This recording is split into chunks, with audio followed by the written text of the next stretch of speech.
سلامونه او درنښت ګرانو لیدونکو هیله لرم ټول به روغ جوړ یاستئ د صحت جامع او پرتانی زه یم ماهر افغان او تاسو ګورئ سټار ماسټر افغان اکیډمي یوټیوب چینل لکه څنګه چې تاسو په سکرین ښکاري ملګرو د اپریټینګ سیستم یا عامل سیستم د کورس ابتدا یا انټروډکشن ویډیو ده که څه هم موږ د اپریټینګ سیستم کورس یو کال مخکې شروع کړی او یو انټروډکشن ویډیو مې ورته یوټیوب چینل ته اپلوډ کړی وه چې زیاتو ملګرو د یو کال په جریان کې ډېرې غوښتنې وکړې چې د اپریټینګ سیستم ته یوه ویډیو اپلوډ کړې په ده باندې کار وکړه ډېر اهم مضمون دی دا موږ ته راورسوه خو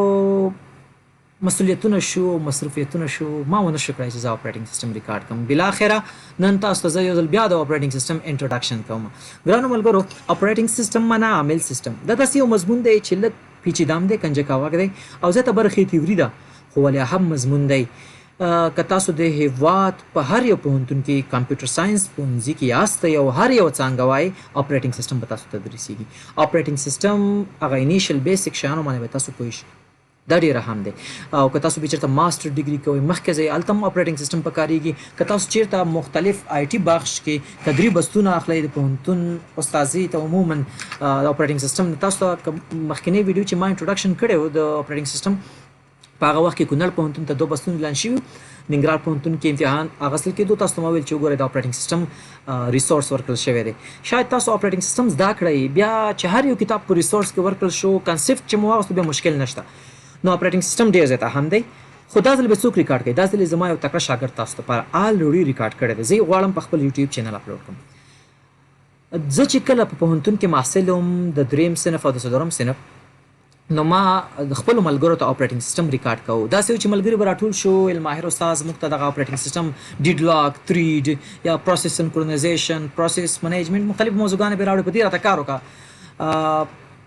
چې زموږ امتحان دی او دا هغه نو بیا به دیو ما راکېنول یو دایره به یې جوړه کړه او ما به تشریح شروع کړه زیاتره ملګرو بیا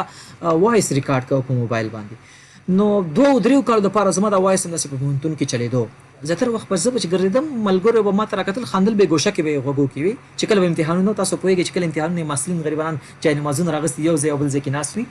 نو دې غریبانانو به امتحانونه ګوشه کې به غوږو کې ایښې وي او خندل به ما ورته ولې وایي ستا وایس اوري نو ما چې بیا یو کال مخکې چې کله پوهنتون نه تازه فارغ شوم دا به زه ریکارډ کړم بیا ونه شو قسمت کارونه وو ځکه اپریټینګ سیستم لیکچر ته ځان اماده کول او دې پسې سرچ کول دا ډېر لږ سخت دی لږ پیچیده مضمون دی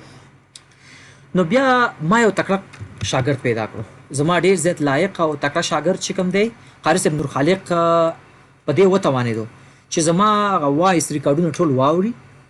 ورسره خپله هم سرچ وکړي انټرنیټ باندې معتمد او باوري کتابونه وګوري او تاسو ته لیکچر را برابر کړي نو قاري صاحب نور خالق همغه زما وایس ریکارډونو ته یو وخت ما دا غوښتل چې زه د خپل وایس ریکارډونه همداسې یوټیوب چینل ته جیک کړم او سلایډونه ورسره واچوم خو بیا مې ویل چې نه یو څوک به پیدا شي قاري صاحب نور خالق هغه نفر و چې دا قاري صاحب نور خالق دی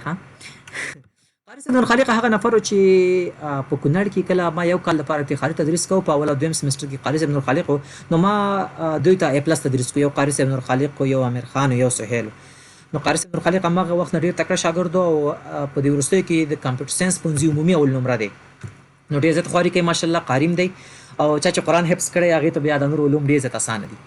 نو قاري صاحب نور خالق عمومي اول نمره دی د کمپیوټر ساينس پوهنځي تکړه شخص دی ماشاءالله ویډیوګانې ما یو څه اندازه وکتلې زه چې د قاري صاحب نور خالق هره ویډیو خپل یوټیوب چینل ته اپلوډ کوم انشاءالله یو ځل به زه له خپله نظره تېروم ګورم به تاسو هم ملګرو د قاري صاحب نور خالق ویډیوګانې وګورئ او موږ ته یې په هکله یو نظریه راکوي موږ به یې له هغه سره شریکو کوم ځای کې مشکلات و انشاءالله زه خپل پوره کوشش کوم چې زه ویډیوګانې یو ځل له نظره تېر کړم نو قاري صاحب نور خالق زما ویډیوګانو ته ډېر وایس ریکارډونو ته ډېر ښه شکل ورکړی ښایسته سلایډونه یې برابر کړي تقریبا تر اوسه یې 15-16 چپټر ریکارډ کړي چې تر ما را رسېدلي دي او 15-20 ویډیوګانې دي انشاءالله زه ما ورته ویلي دي چې نور هم کوشش وکړه ځکه ما چې څو ویډیوګانې وکتلې ډېر په ښایسته فصاحت او بلاغت سره یې تشریح کړې ده نو ما ورته ویل چې کوشش وکړه نور هم ریکارډ کړي او دا زما دپاره د افتخار ځای دی چې زما یو زده کوونکی اپریټینګ سیستم لیکچر یې ریکارډ کوي او زه یې اوس مخکې نشروم دې باندې افتخار کوم ولې زما خپله دا فلسفه ده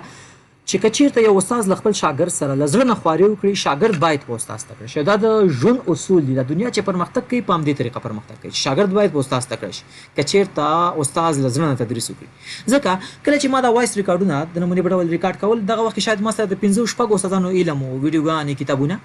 اوس چې دا ما قاري صاحب نور خالق انتقال کو قاري صاحب نور خالق هم دا مو کتل ورپسې ایکسټرا سرچ وکړو لاړې مختلف ویب سایټونه وکتل کتابونه وکتل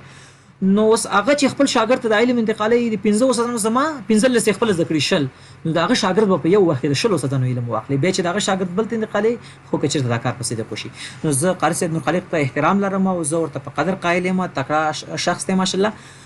تاسو ویډیوګان یو ګورئ ډیر څه به زده کړئ نو تاسو ملګرو اپریټینګ سیستم وختو او موږ هم تاسو اپریټینګ سیستم راوړو تاسو به دا اپریټینګ سیستم چرته په کار شي ملګرو دا اپریټینګ سیستم تاسو ته راشي تاسو به دا پیدا په بخښنه سره په کار پکاري ته ارزه کې او تاسو ته دغه اپریټینګ سیستم زموږ په یوټیوب چینل باندې پیدا کوئ شي سٹار ماستر افغان اکیډمي د یوټیوب چینل نوم دی تقریبا تر اوسه مو سلورن سو خاصه ویډیوګان ته نږدې جی کړی دي دلته مختلف پلی لیست دي ا پلس ورژن 15 چې بيخي 2015 کال کې اگست کې راغلی دا دی پکې ام سی اس ای دی ام سی اس ای دی ټربل شوټینګ دی ډیر زیات ا پلس دی ام سی سی د سی سی ان دی ډیر زیات درسونه دي ملګرو تاسو کولی شئ زموږ په یوټیوب چینل باندې دغه درسونه پیدا کړئ